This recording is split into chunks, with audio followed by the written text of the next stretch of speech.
said I wouldn't do it until I felt like I had a very good amount of information on all of the units I wanted to do it on, and we're at that point. Finally, y'all, so I am here to give you the arena tier list, the definitive arena tier list. By the way, because I have not seen a new tier list recently, so all the ones I've seen were posted whenever the game first came out, whenever no one knew anything about anybody. So if there's a tier list that is valid, it's going to be this one. And just as a disclaimer, this is not my tier list. This is a definitive tier list of all of the best players in the game as of today, Christmas. Merry Christmas! I hope y'all are having a good day, and I knew I wouldn't be able to put this out like before. Maybe I won't get views because it's Christmas, but I don't care. We're getting into it now. I've wanted to make one of these for a long time, but I knew I did not have enough information to do so. But now that we do, well, we're getting into it. Let me go ahead and say one more thing. Not every unit is on this tier list. Why, you ask? Because not every unit is used a lot in the arena. So, the people on this tier list are units that are used within the top 100 teams of the arena that are level 48 or higher.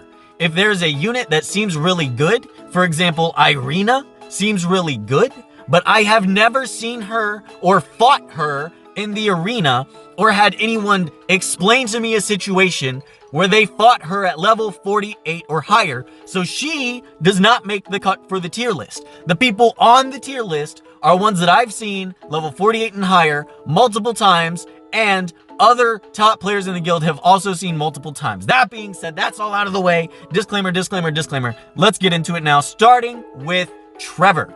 Now, Trevor is a very bruiser solo-y unit. You can put him on looting, and he can absolutely 1v5 a team, especially if that team is support heavy. If there are 3 supports on a team, Trevor will be able to solo the entire team by himself. I have seen this done. He will self-buff his attack. He will self-buff his crit rate. He will get multiple high multiplier attacks down that will heal him for whatever damage he has taken, and he will be able to annihilate enemies one at a time. But he does not come without downfall. Now, a big problem with Trevor is he is entirely susceptible to immovable. If you get Trevor with an immovable debuff, he can do nothing but sit there and watch you beat him from afar. All things considered, you have to take the bad with the good. You can love a character more than anything. Trust me, Trevor is the icon of my channel. I love Trevor. But he does not make S tier because any unit that can put immovable on Trevor essentially makes him a baby seal waiting to be eaten by the orca that cast immovable. So, even though he is a god in the melee range, he is entirely susceptible to ranged attackers. He is going to be in A tier. Next on my list is going to be Eve. Now, as Trevor's counterpart, she is ranged, but does that mean that she completely negates all of Trevor's weaknesses? I'm going to have to say maybe, because she does have a defensive stance. So if she is being hard targeted by melee, you can go into her defensive stance to take significantly less damage and be a pseudo tank. Of course, as well, I have also seen her do tremendous amounts of damage from a humongous range, and her rage skill can hit from very far away, and it knocks everyone all across the map. She is extremely good for utility in applying debuffs. She is very good at holding her own weight, not needing a healer to focus her, and she is good at controlling the battlefield. She's very good at doing a lot of damage if she is built properly. A properly built Evelyn is one of the most dangerous things you can see in Arena. The problem we run into with Evelyn is placement. If you are placing her in a group, you have entirely wasted her potential. Now she's completely susceptible to AoEs, and you may have Lakshmi on your team. She will also take all the damage other units are taking, and you have wasted her defensive stance potential. She is basically within the hands of the user. Whether she will be S tier, whether she will be F tier, is entirely up to who is using her.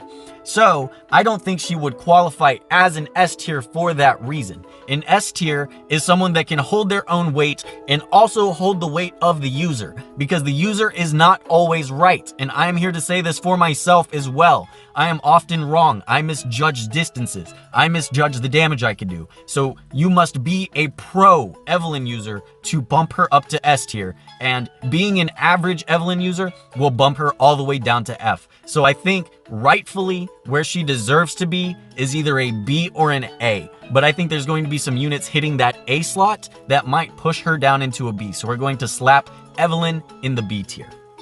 Next up to bat is Madeline. Now, while she is not entirely up to the discretion of the user's skill, she does have some perks, but she does also have some weaknesses. Weaknesses being, even though she is a tanker, her multipliers are pretty low. All tankers in this game deal damage based off of their attack. There is no reason to build a tanker full tank defense HP, because you will be losing out on their potential and they'll essentially be a sitting couch potato, which is what Madeline can be. Since her multipliers are so low, she is not very good at dealing a lot of damage, but she is extremely good at mitigating enemy damage. She can increase her own defense, she can decrease enemy attack, she can stun the enemy, and a lot of her hits are AoEs. So, is she good for maybe offense? Definitely.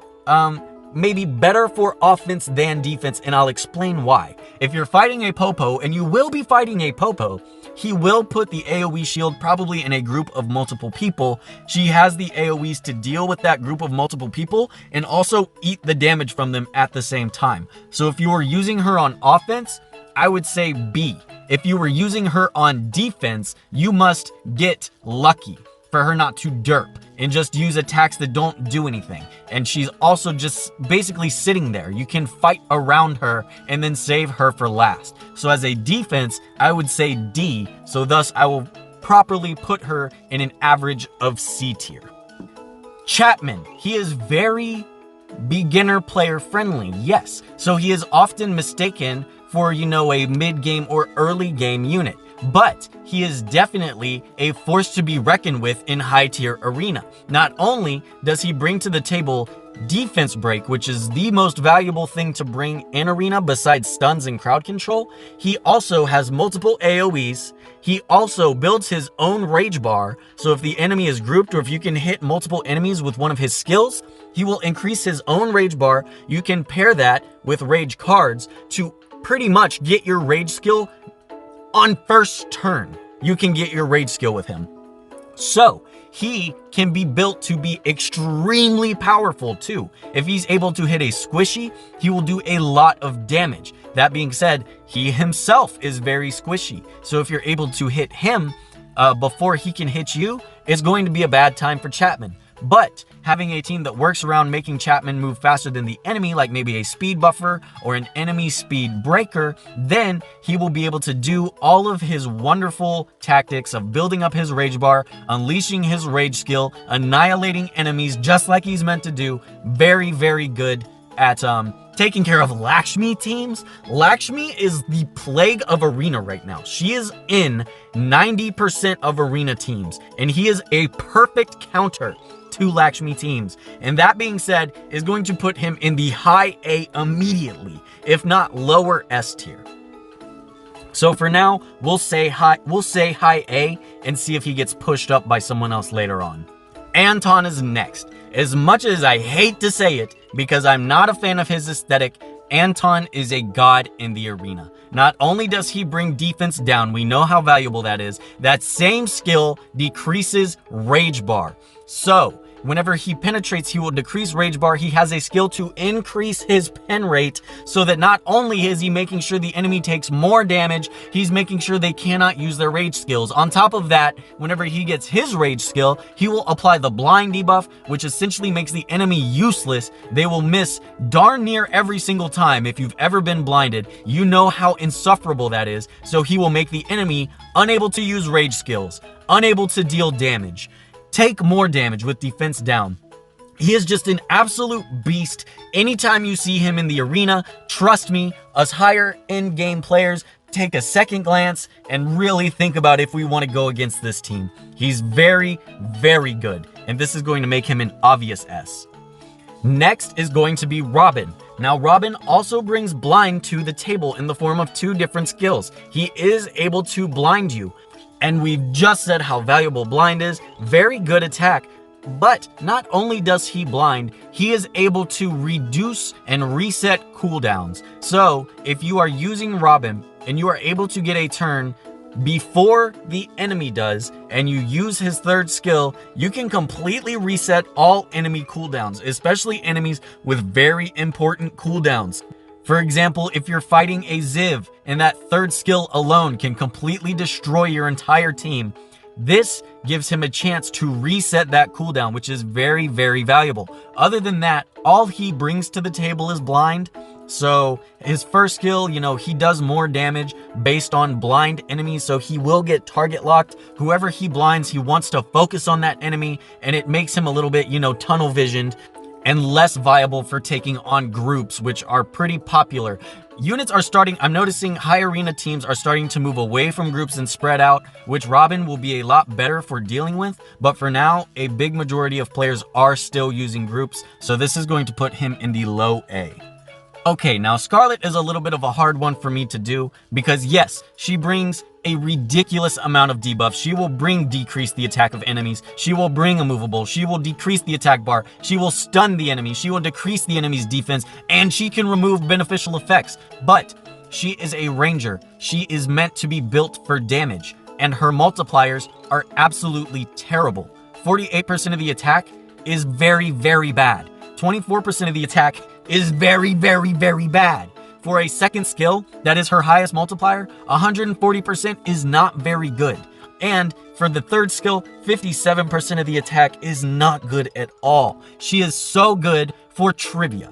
She is a god tier Trivia 11 unit. If you take her into Trivia 11, it becomes a cakewalk. But if you take her into the arena, 1, you need to focus on building her tankier so that she can survive, because she's a ranger and you don't want to build her tanky in the first place. You should be building your rangers for damage. So you're essentially building a tanky range support in the arena, because if you have her built for damage, then she will get easily destroyed. She will get annihilated. And if you want all of these debuffs to land effectively, not only do you have to put move speed on her so that she gets to use the debuffs more often, pretty much in arena, we know how this works with rangers. You don't get to use your entire kit unless it's a stalemate. So you will pretty much get to choose 1 or 2 of these to use, and then if it gets resisted, you are SOL. If the damage you need is to kill the enemy, she's not going to be good for that. But it's just so hard to choose because the amount of debuff she brings is very nice. You definitely get a lot of, utility whenever you bring her with you. She just is very lackluster in the damage department. You don't want to bring a ranger and have to build her with attack and speed and defense and HP and accuracy. It's like you're going to have someone kind of mediocre in everything versus someone being very good at something. And pretty much the meta for arena right now is either super survival tank or super nuke, and she does not fit either of those categories. She's, unfortunately, I'm sorry, I know this is going to make the Scarlet fan people very upset. In arena, she is a B tier. Again, for the waifu lovers, I have some bad news for you. Agnes, though she's very cute and kawaii, adorable looking, her multipliers are all terrible. They're all very, very bad. Her only good ability in terms of damage is going to be her rage skill. On top of that, the pathing for her abilities are in strange geographies to where she does not usually get to hit as many units as she could whenever she's attacking with an X. The 3rd skill, she will charge for an entire turn, and it does have a good range, but it is not a one-hit kill all the time. It does not even really do a lot of damage. She had to waste an entire turn charging the skill, and she can be interrupted out of the skill. She is very bad for arena. So I'm so sorry to say that Agnes for me is going to be a high F. Next is going to be Maria. While she is not very good for short fights, she can be good for longer fights, but as we know, fights in the arena don't usually end up too long. So her main use is going to be her rage skill, let's be honest. Removing all weakening effects, granting a protection effect on the allies, and healing them all. is nice, but there are units that can do this, not even with their rage skills. Another one of those units, if you see them on someone's defense, you're not too worried about her because you know the fight isn't going to last that long anyways. That being said, she does bring a lot of support and utility. There are just better supports and utilities out there, so I'll go ahead and say she's D tier. Next is going to be Bothwell. While he can be good at being a nuisance, he does not bring a tremendous amount of utility. While he can technically remove buffs, he doesn't do it that often. His multipliers are really bad. He's good at being a bully and just, you know, kicking someone and stunning them or charging towards someone and hitting them, but that's essentially all he does. He doesn't really have any game-changing wow factor to him, but he is very handsome. So I think being so handsome, he does deserve to be in the B tier. Unfortunately, I do have to put him in the high C because, as I said, this is not my tier list. Like, I have been saying sometimes, I'm going to do this, I'm going to do that. This is pretty much a collective thought from a lot of the best players in the game, and no way does this absolutely reflect only my views. This is how situations work whenever you bring in multiple opinions and multiple factors. So he's just not that good for what you need in the arena. Next is going to be Marissa, and sweet mother of God, is there a reason she has 3 skins? She does so much damage. She can do a ridiculous amount of damage. If she uses her rage skill on somebody, you can 100% guarantee, unless they're a super tank, they are going to die. It is so hard to survive Marissa's rage skill, especially chaining it with very high multiplier attacks. On top of her attacks having such high multipliers, she will also inflict a debuff on the enemy that is a damage over time and increases her own damage against the enemy. She just keeps hitting and hitting and hitting and doing more and more and more damage until she gets her rage skill and she kills someone else. It's ridiculous, but, big but, just like Trevor, entirely susceptible to immovable. You can cast immovable on her and she will not be able to come towards you any longer. She'll be unable to pretty much do any of her kit at that point. She is not self-buffing. She cannot buff her own attack. She cannot buff her own crit rate, but she is very, very strong. So strong, in fact, that I think she does deserve a place in the low S tier, simply because a lot of people are moving towards large defensive builds. They're moving towards having a super tank in the front, like Magnus, that can soak a lot of damage from AI and can just essentially be very useful. She is going to be a great unit for making that a completely invalid strategy. Just completely throwing an entire strategy out of the meta by herself is going to land her in the S tier. So here's going to be the thing with Tala. While she does have S tier capabilities, a big problem with Tala is the controversy based on her first and third skill. On side A, you have her spear throw first skill. She needs to be at maximum range to get the maximum damage out of the skill, versus on side B, her third skill places a banner at her feet, which increases the crit rate of allies within the banner, and a melee may not be able to reach the range of the banner with your ranged units also being in the range of the banner. With a little bit of, practice and honestly common sense, it's not hard to figure out to put the banner somewhere in the middle of the melee and the range so that everybody can take advantage of that. But the problem is that a lot of people do seem to think, or I won't say a lot, but there's a minority of people that seem to think that she sucks because they can't figure out the banner and the first skill. And for a unit to be S rank, they got to be able to carry the player. Like, if you're saying a unit's S tier and a brand new player gets into the game, the brand new player isn't going to have the know-how or, the discipline to practice or even have the experience to do these veteran techniques of putting the banner in the middle of the enemy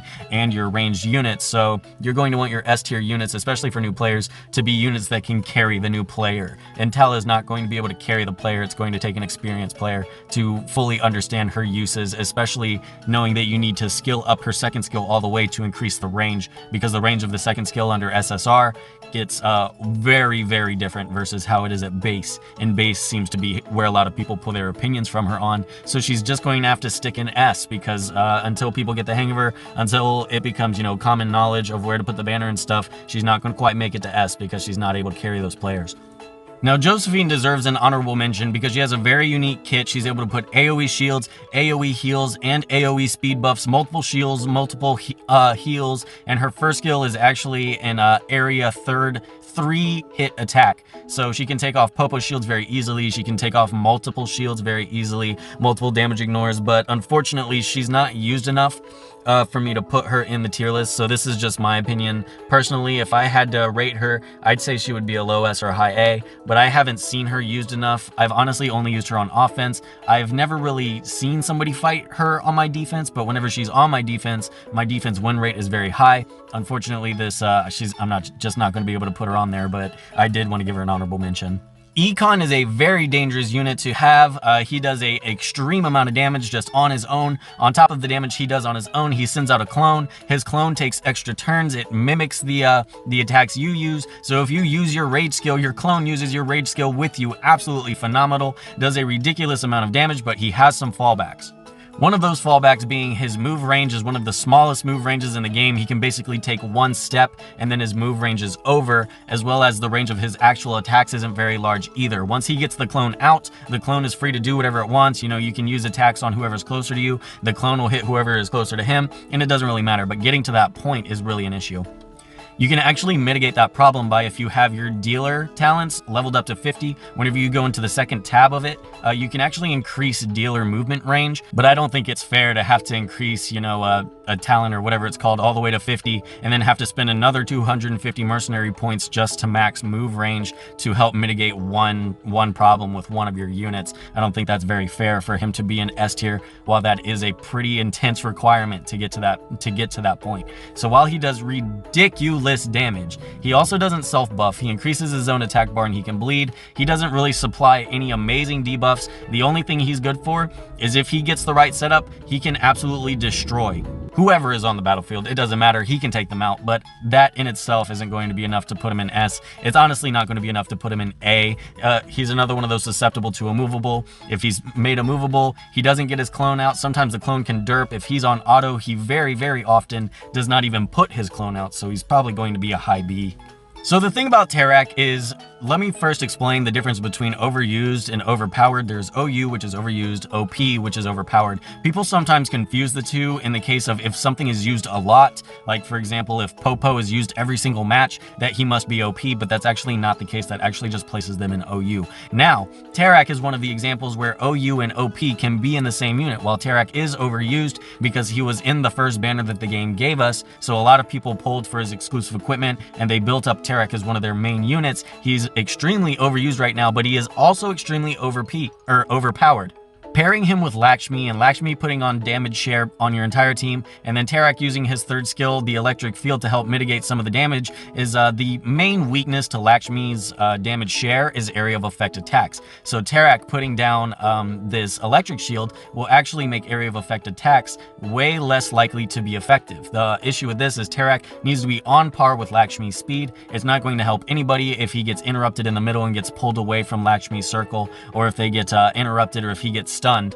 So he is going to take a lot of speed to do that. The second skill, range, as long as somebody is in the range to cast it, the line that it goes for goes all the way across the map. His rage skill jumps all the way across the map and he can snipe people with it. So he's not necessarily 100% susceptible to a movable, because he can still hit enemies far away, still put down the shield to protect everybody. And I think this is going to put him in the S tier, because the biggest meta right now is Lakshmi. The biggest counter to Lakshmi is area of effect, and being able to mitigate an entire counter with just one skill is pretty freaking big, like, I'm not gonna lie. So having Tarak and Lakshmi together is definitely going to pop him up to S tier. So the next one we're looking at is Examina. Examina is really good for tricking AI.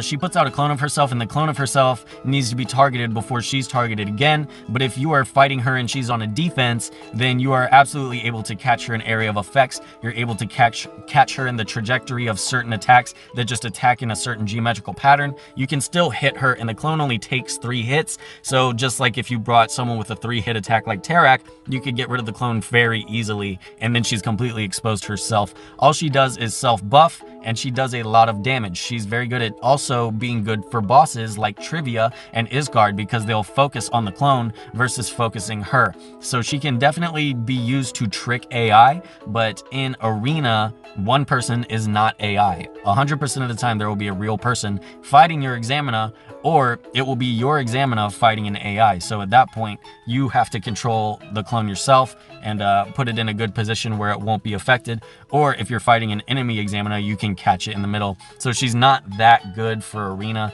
She's a little bit of a mix between good and bad for offense and defense, depending on the unit that she's fighting. So I think that will rightfully place her in a B tier, because she is absolutely not able to carry teams by herself, especially past gold or platinum or anything like that.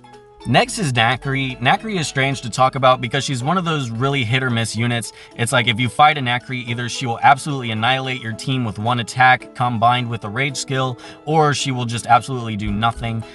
She's a good or a bad unit depending on the situation. She puts out all the thorns. The thorns do take up area on the map, so if she's being targeted, enemies are not always able to move around the thorns, which can be a good or a bad thing because your allies also need to be able to move around the thorns. Plus, it's also hit or miss versus whether players actually like her or not. I like her a lot, but I don't even have her. About 50% of the top members in my guild that have her say that they hate her in arena. Whenever they're using her in arena, that's like a lot of what the cursing comes from, like, oh my god, Nakri did this and it ruined me. So I really don't know. Like, for some players, sure, S tier. For some player, I think that people might even debate that she'd be F tier, like, honestly. So it wouldn't be right to like average out the S player units and average out the F player units and say that she's a C tier, because she does bring a lot to the battlefield in of herself. So she might be an A tier if she doesn't quite make the S. It's more often than not just, you know, RNG that's getting people in the way. If you're having trouble getting around her plants, you can very basically just move the units in your team to a pattern that doesn't make that a problem. But having to move around your entire team just because of one unit's attacks messing up your whole strategy, that seems like a bit of a problem. So she does have some extreme potential in the right hands. She is definitely, even in the right hands, she can be a problem in of herself to use. So I'd say probably low A, medium A. I think a lot of people would choose Trevor over Nakri, so we'll put her in between Trevor and Robin. Now, Farias, I don't really think there's any debate with Farias. His second skill in of itself is absolutely overpowered.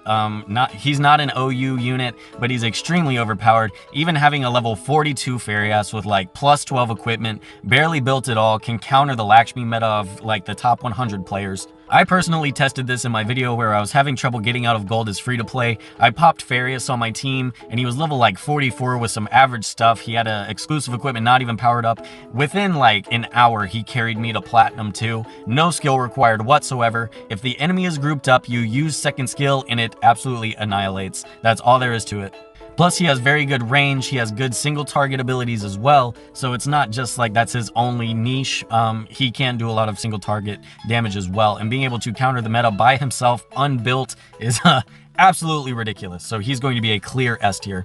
Now we can talk about Popo. More importantly, we can talk about a problem with Popo. Is the main reason people bring him right is for cleansing and for his damage ignore. The problem with this is his second skill is a single target cleanse. So the biggest reason that people bring him is to put damage ignore on their dealers, so their dealers have a chance to get in there and do as much damage as possible. But the thing is, people put immobile on the dealers. Whenever he does the second skill, it only cleanses one. The problem with the third skill in this is if he goes before the enemy, then he puts on damage ignore and the enemy takes care of the damage ignore, and then they're free to immobilize the enemies, right?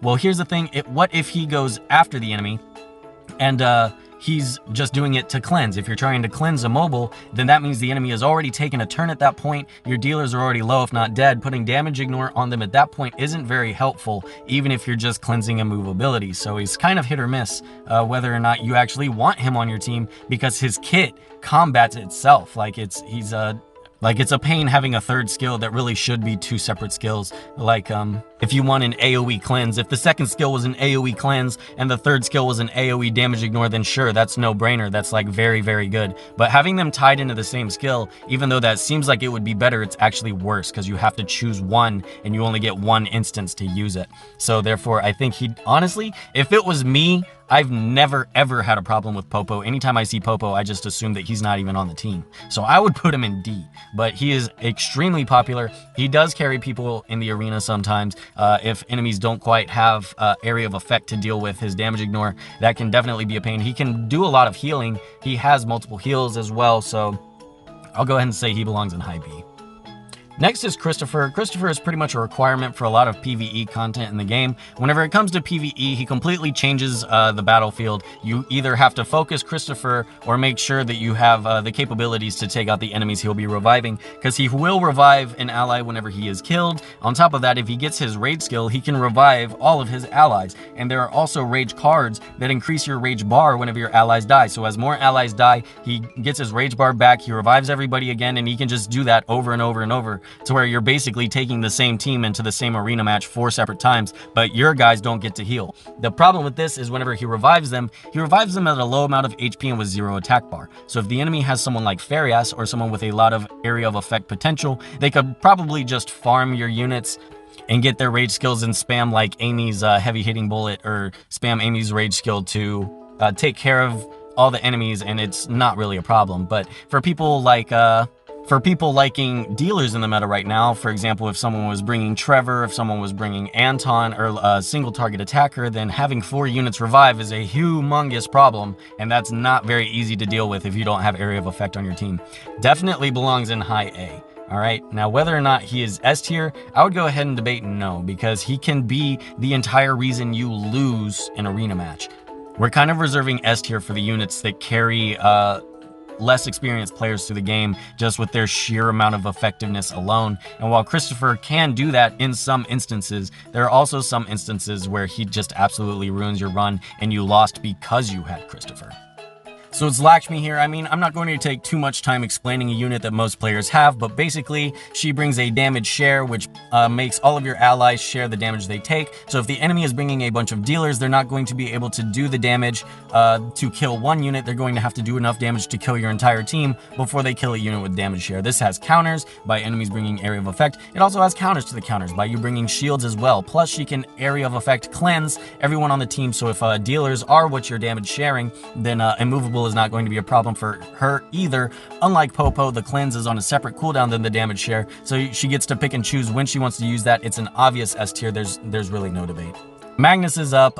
It won't take too long to explain. He is S tier. He brings an area of effect provoke. What this area of effect provoke does is it's much better than a stun because it lasts for more turns than the stun. I would even say that it's better than a confusion, because you do get to build your rage bar, as whenever he provokes the enemy team, they will take 2 turns doing first attacks on Magnus. Magnus is also self-defense buffable, so he can absolutely eat those attacks no problem. So what this does is it changes the arena into an arena battle simulator. If he gets off the provoke, the enemy is forced to just sit there and first skill him. You have essentially 2 turns for your entire team to do any setup you need, do any attacks you need, just pretty much control the entire battlefield for 2 turns. Very often, arena matches don't even last 2 full turns for both teams. So that's obviously why he is the skin reward for the season, because Com2uS knows that this provoke is extremely overpowered. So yes, S tier.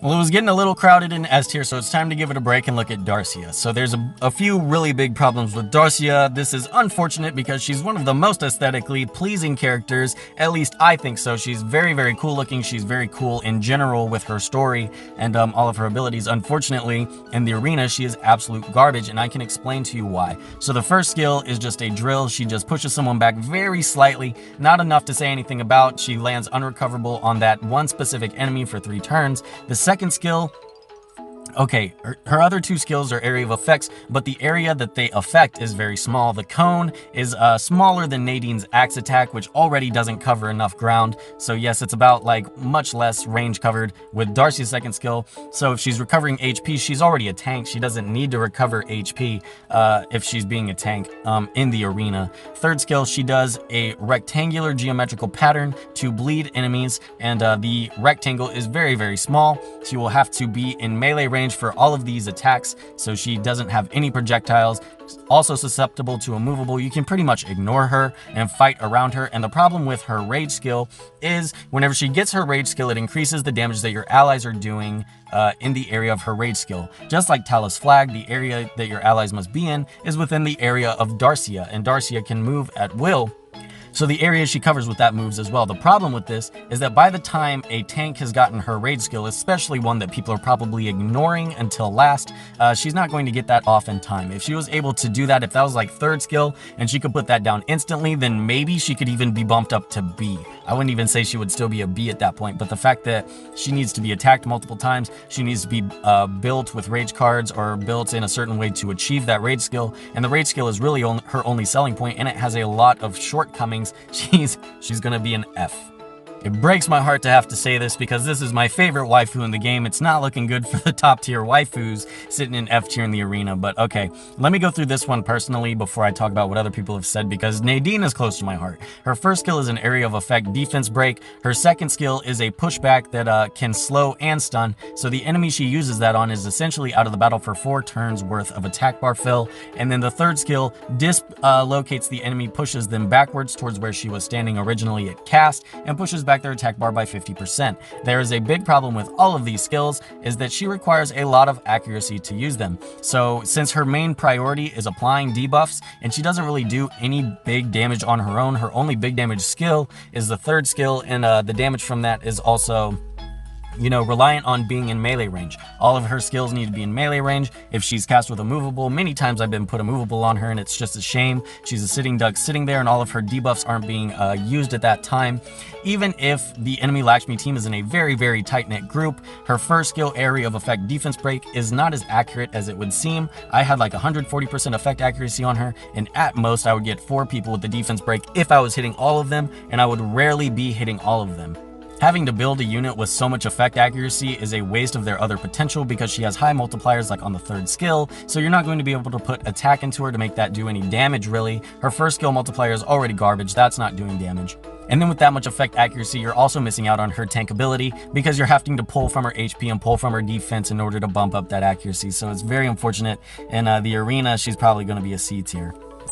Iron is a pretty unique unit that we see in the arena. His third skill is ranged, so he's not entirely susceptible to a movable, but the third skill doesn't have a good multiplier either. The first skill can jump, the rage skill can jump, and the second skill hits multiple times. His big selling point is the shield, and he puts on damage ignore on himself 4 times. The problem with this is if he's set to a movable, you can pretty much move around him. He stops being able to jump with his abilities if he has a movable on him. Plus, in order to make his third skill actually viable, you have to have it fully skilled up. You need to have his SSR cards fully skilled up. You have to have his exclusive equipment fully skilled up so that as the ticks of damage ignore drop off, he has a chance to get them back again, which is what really makes him great, is being able to build as a nuke without worrying about putting in defenses because his defenses come from an ability. The problem with this is having a fully built iron is going to take a long time. Even if they give you iron stuff in the beginning, it's not enough to really make him viable in arena. Plus with the meta shifted towards damage share, it doesn't really matter how much damage he can deal to one unit. If it's not enough to kill 5 units at a time, it's not enough damage, unfortunately. So in certain compositions he might be able to stall, but there's just too much requirement for his stats, as well as you need effect accuracy. If you want the defense break to land, you're going to need effect accuracy if you want him to pretty much attack speed himself, and he just requires too much work and too much effort to make it into the S tier, so I think he's going to have to be all the way down to B. Ignore some of the icons on the bottom. Not everyone made this tier list, so people that haven't been, used a lot in Arena aren't going to make the tier list. But right now we're on Kairos. The thing with Kairos is he's another dealer, so often paired with Lakshmi teams. So if he gets put with a movable, that's a problem. If you don't have Lakshmi paired with him, he can be susceptible to a movable. Other than that, he has a pretty big range. One of his skills is an area of effect, so that's good. He does a lot of damage. He can decrease attack bar on poisoned units. The problem is having the accuracy to land that poison in the first place. So you have to get lucky to land the poison, and then you have to land it on the one whose attack bar you want to decrease, and he doesn't really decrease the attack bar that much anyway. So also squishy. You'd have to build him for defense and HP, especially if he's a dealer and susceptible to the ranged units. He can be bullied by immovable, so he is on par with those A tier single targets. Like, it's just very, very hard. A single target has to bring a lot to the table to hit the S tier, and I definitely don't think a new player will have anywhere close to enough know-how or experience to make the Kairos work, so he's going to be sitting in A. Next is Ziv. Don't be confused by the rating. A lot of people rating him aren't really using him correctly. So that's a problem, is he's not really a hard character to use. So I don't know how he's being used incorrectly all the time. His main selling point for PvP is the third skill, a very wide area that pulls enemies into a tight-knit group. So even if the enemies are spread out, you can pull them into a group to help do your bidding or whatever else you have on your team that needs them to be in a group. It will decrease their attack bar. He has an attack speed ability, so his base speed is actually very, very high. It's super easy to get first turn on him. And the third skill alone, if he uses it and confuses the right team, imagine this. You bring just Ziv into a match and the enemy has a full team, fully built, and they have Farias on the enemy team. So your Ziv takes first one, does third skill, pulls everyone into that tight-knit group, and confuses Farias. Now Farias essentially belongs to you. He uses second skill and wipes his entire own team. And then you're just there able to use your second skill to decrease Farias' attack bar and sit there and wail on him until he dies. And you've 1v5'd one of the best teams in the game using their units against them. That's freaking God mode. That's absolutely ridiculous. I'm 100% certain that the bad reviews on him are from people, if you were able to inspect their Zivs, they're probably on like attack percent and stuff. And no, he's not a nuker. He's used to take advantage of his debuffs, to take advantage of decreasing enemy attack bar, and to take advantage of his base speed. So he is an S tier. We're still putting him in S tier because being able to use one skill on a team by yourself to completely annihilate the enemy team, make them fight each other and kill themselves for you is absolute God mode. So he's going in S tier. Next is Amy. She's super cool. She has a lot of different area of effects, a lot of different utility. The problem with Amy is she does take a little bit of practice to get used to. She does need a lot of skill ups if you want the rebounding bullet to bounce back and forth to hit multiple targets. That's going to need skill ups. The mine, understanding when to put the mine on, like if the enemy has a cleanse, you don't want to put the mine on. Understanding when that is and when it isn't a good idea isn't really for everybody. Not everybody knows that yet. The third skill, the area of effect is kind of small, but it does a lot of damage and it stuns, and stun is a very important debuff. The rage skill is her biggest pro to me. While she can use the rage skill to do a lot of damage, it also interrupts people in their movement, it interrupts people with their attacks, and it interrupts rage skills. So multiple enemies you can interrupt movement, rage skill, and attacks. I've seen 4 total interrupts with one time using this skill, and that's super duper good, but it's just not going to be enough to put her in S tier by herself. I think she's going to be sitting in A with all of the other very good ranged units that take a little bit of practice to get used to. And last is going to be Bannon. I'm glad he's being used enough that I could actually put him in the tier list because I wanted to put him on here, but not enough people were using him, but more people are getting wise to how he works and putting him in there. So basically, he brings 2 different area of effect buffs that also heal. He's one of the only area of effect attack buffers in the game, so he can put attack buff on your entire team, and these abilities that he uses to heal the team, a lot of the time supporters don't heal themselves when they do that. He does, so he can heal himself. The problem with this is it takes 10% of his HP to cast these heals, so you're going to need a rage card to mitigate the chance of not being able to cast it, because very often he has less than 10% HP. Whenever he's at less than 10% HP, guaranteed that is a time that you want to use a heal, and him not having enough HP to use a heal is just an absolute garbage situation to be in. Not fair at all. So you have to have a Hartman solution on him so he can recover the HP and actually do that. Having to use a specific rage card on a unit for them to be effective, I don't think that's very fair to put them in a higher tier, because that's not accessible to everybody right away, especially if they just unlock the character. As well as the rage skill is super bad if it's not skilled up. Once you skill it up, it becomes an attack buff and a resistance buff, but if it's not skilled up at all, you lose control of Bannon entirely. He becomes untargetable on the battlefield, but he does a heal for units in his range whenever turn comes around, and it's not good by itself. You definitely want the attack buff and the resistance, so he takes a lot of work. I will think that he'll probably be, just because of all of his drawbacks, you have to work around like 4 different drawbacks with Bannon. He's probably going to be sitting in C. While he does bring a lot of very unique things to the battlefield, bringing a drain buff, one of the only ways to put drain on an ally, having area of effect attack buff, having an extreme range on the first skill. It's all very, very nice, but it's just not enough to put him in a high tier. So he'll probably be sitting at B as well. Okay, y'all, well, that's gonna be it for our Season 1 tier list. Season 1 only has, I think, like 15 days left, and it's a great way to wrap up the season by getting together. I really appreciate everyone that contributed to this video, by the way. I know it wasn't just me. I'm very appreciative of all the members in Mystic that helped give me their opinions on who they thought top tier units were. I appreciate YouTubers that responded to my questions on Twitter, telling me who they thought their top units were and why. I even appreciate, you know, people in chat. I've been inspecting chat. I've been putting a lot of work and thought into this for a while, and I'm very proud with how it turned out. I feel like everyone on their slot is, you know, pretty deserving of their spot, plus or minus maybe a grade. But that's just the way of it, you know. Not everything pans out the way everybody wants, and that's just how it is. Plus, with next season coming out soon, you know, we got new guys coming in our rotations. We got they're developing new mercenaries. Maybe even we could start putting in some of the old mercenaries that we weren't used to using. Maybe they'll like get buffed, some will get nerfed, and the whole meta will change. And we could just, you know, have fun in the next season. But other than that, y'all, that's really it for me today. Thanks for watching. I'll see y'all later. Bye.